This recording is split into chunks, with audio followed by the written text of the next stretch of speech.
Since Valheim's launch on Steam in February, more than 5 million Vikings started to roam through the fields and forests of this mythological world. But as the game doesn't give you any tutorial, the start can be a bit confusing. So here's a little quick start guide to help you get into the game.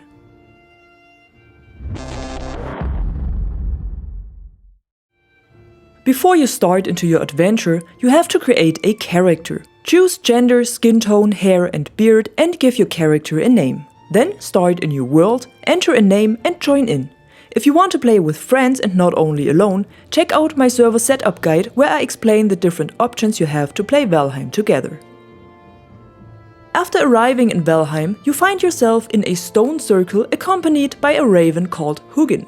Hugin guides you a little bit through the game by giving hints and telling you what to do next. But these guides are still pretty rare and leave you more clueless than knowing sometimes. Right at the start, he tells you about the stones that represent the Forsaken that you have to defeat in order to ascend to Valheim.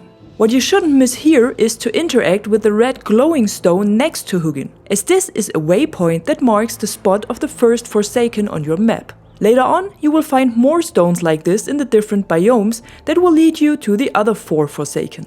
Once you've done that, you can get into collecting resources. The most important ones at the beginning are wood, stone, flint, raspberries and mushrooms. Without the axe, you can only collect wood by interacting with the branches on the ground or by boxing small beaches. That's not very comfortable, but you will find enough wood to be able to craft your first tools. Once you picked up the first item, you will receive blueprints automatically as you learn by picking things up. So when you collected 6 pieces of wood, you can start to build a club, which I would highly recommend to do as you will get attacked by greylings pretty early in the game. You can also fight them with your fists, but with a club you have much better chances to survive. Just open the crafting menu and inventory with tab and craft your first club. The second important material is stone that you can also pick up from the ground. Later in the game you can quarry rocks with a pickaxe, but for now picking them up is enough. Now you receive blueprints for the stone axe and the hammer. Collect enough materials and craft them. The stone axe will give you the ability to fell trees, which means you get access to wood much easier and quicker. And the hammer is your versatile building tool that you need later to build yourself a shelter. A club, an axe and a hammer are a good start for a Viking, but when you starved to death, it was all for nothing. So be sure to also collect food to keep yourself strong and well fed. You can keep an eye on your condition with the bar on the bottom left. The red bar is your health that increases with the food you eat, and the small bar next to it is your state of repletion. You should start to fill it by picking up red mushrooms and raspberries and eat them by clicking them in the inventory with the right mouse button. When you keep the cursor over the raspberries, for example, you get more information on how they will increase your health and stamina bar. The stamina bar is the one in the middle that gets reduced by running, jumping, swimming, fighting and so on. Everything you do except for walking needs stamina, so the longer it is, the better. In the info window of the raspberries, you can see that eating one increases health for 10 points and stamina for 20 points on a duration of 600 seconds. After eating it, you can see that there's a little raspberry icon showing up next to the food bar, and the health bar was also increased by 10 points and fills up slowly now. Adding the mushrooms will increase it once more. You can eat up to 3 different meals in sum before you are full, and later in the game you will find food that increases your health bar much more, so always take a look at the attributes. When the symbols start blinking, it means that they're close to the end of the duration and you should either eat another one or something else to keep the health bar full. While running around through the woods, you might have recognized a golden ring above your head every once in a while. That signalizes that you leveled up one or more of your skills. You can find your skills by pressing tab and clicking on that triangular symbol. In Valheim, you won't find any skill tree where you can choose different skills to level up. Instead, you learn by doing. So you level up your unarmed skill by boxing trees or enemies. You level up running and jumping when you run and jump. The same with the weapons. When you only fight with the sword, you will only level up the sword and nothing else. There's no way to level up any tool or weapon if you don't use it. When you roam around at the beginning trying to find the right spot for your first house, you will get attacked by greylings and boars every once in a while. Greylings will already start to attack you from distance, while boars are only alerted when you're getting close to them. But don't be afraid of getting into a fight. With your club equipped, you're strong enough to kill them. Boars drop valuable meat and leather scrap that you need later on to craft other tools and weapons, while graylings drop wood and resin. When fighting, no matter if it is with a club or a sword, you attack with the left mouse button and block with the right mouse button. Some weapons also have a stronger or special attack when you're pressing the mouse wheel. When you use a spear, for example, you can throw it by pressing the mouse wheel. A quick word on how to find the right spot for your base. I would recommend to build it close to a river or lake, as seafaring will be more important later on and you will be thankful for a house close to a port. Also, be careful that you don't accidentally step into the dark forest at the beginning, cause the enemies over there are far too strong for you. So once you have found a decent spot, you can start to build your first base. To do this, you need a workbench and much more wood. With your stone axe, you can fell trees to collect a lot of wood, but be careful that you don't get killed by falling trees, and always keep an eye on the white bar below the axe as it shows its condition. The same with the other tools and weapons. Once the bar is down to 0, your tool or weapon is broken and you can't use it anymore. But good news, when you have a workbench, you can repair your tools and weapons at any time and without any additional costs. And that's where the hammer comes into play. Equip it by pressing the number you have bound it to and click the right mouse button to open the building menu. There are different tabs for misc, crafting, building and furniture. At crafting, you will find the workbench. On the bottom of your screen, you can then see how much material and what kind of material you need to build it. When you have 10 wood, click the workbench and place it. When it's red, then there's something blocking the build. The white line around the workbench shows the area within which you will be able to build afterwards. So be sure to place your workbench in the middle of the area you want to build. When your base grows, you will have to place more and more workbenches to make sure that every part of your base is covered. When you want to build something and it says missing requirement workbench, then you have to build another one, because you left the building area of the existing bench. Once the workbench is set, you have access to more building options like walls, tiles and poles. That means you can start to build your house. Note that you can't use the workbench for crafting and repairing yet. To do this, the workbench needs more cover. So one of the first things you should do is building a little shelter around it. Walls on 3 sides and a roof is enough. You can rotate the different parts with the mouse wheel, and if you make any mistakes while building, you can simply remove the parts by pointing your crosshair on it and press the mouse wheel. You will then get all your used resources back, so don't be afraid to make mistakes. Once you've built the shelter, your workbench is ready for use and you can start to craft many more tools, weapons and armor. When you click the small icon on the left side of the crafting menu, you can repair tools and weapons. That doesn't require any resources, so be sure to do this every time you use the workbench.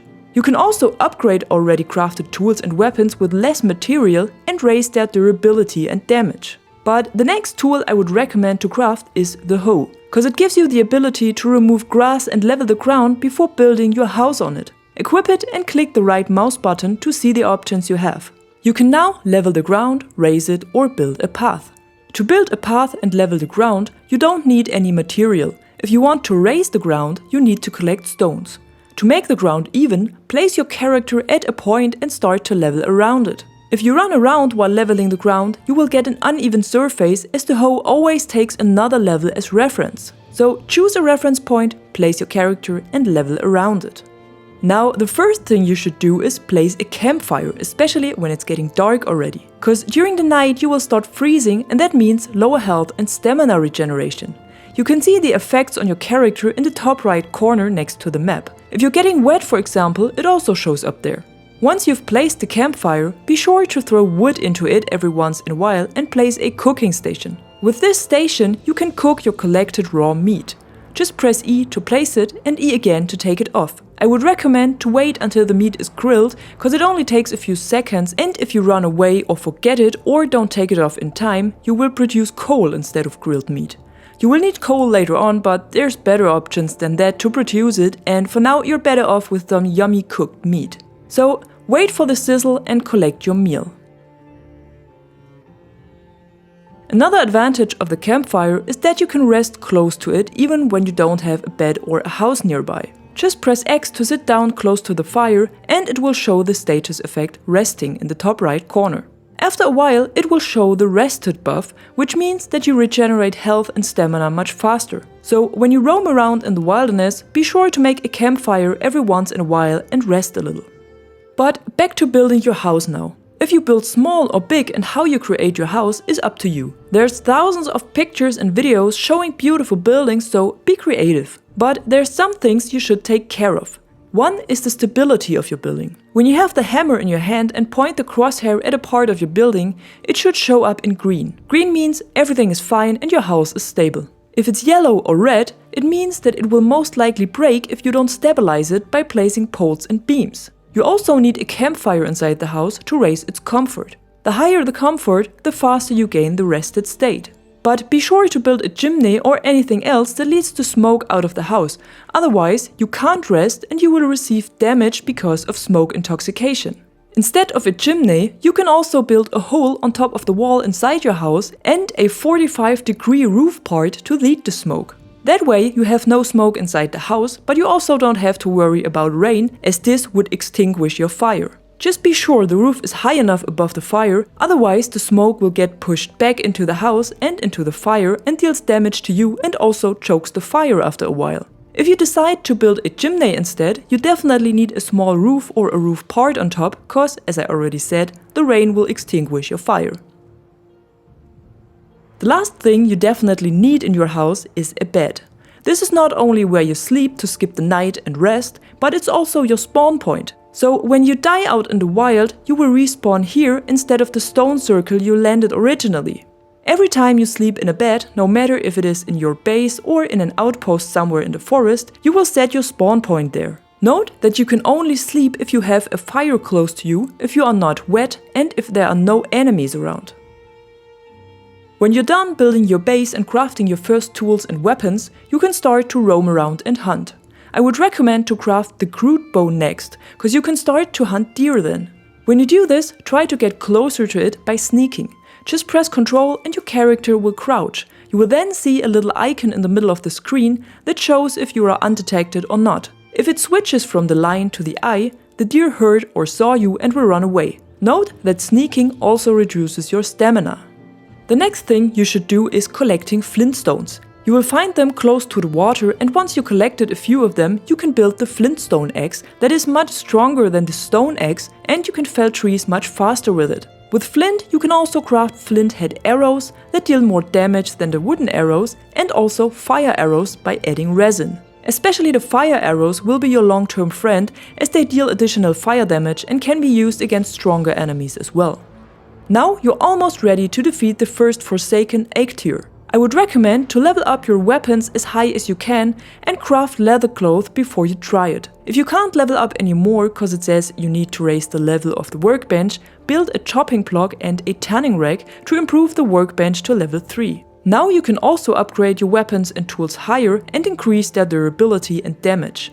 When you defeated Eikthyr, you get his antlers, can craft your first pickaxe, and start to search the dark forest for tin and copper to craft bronze weapons and tools.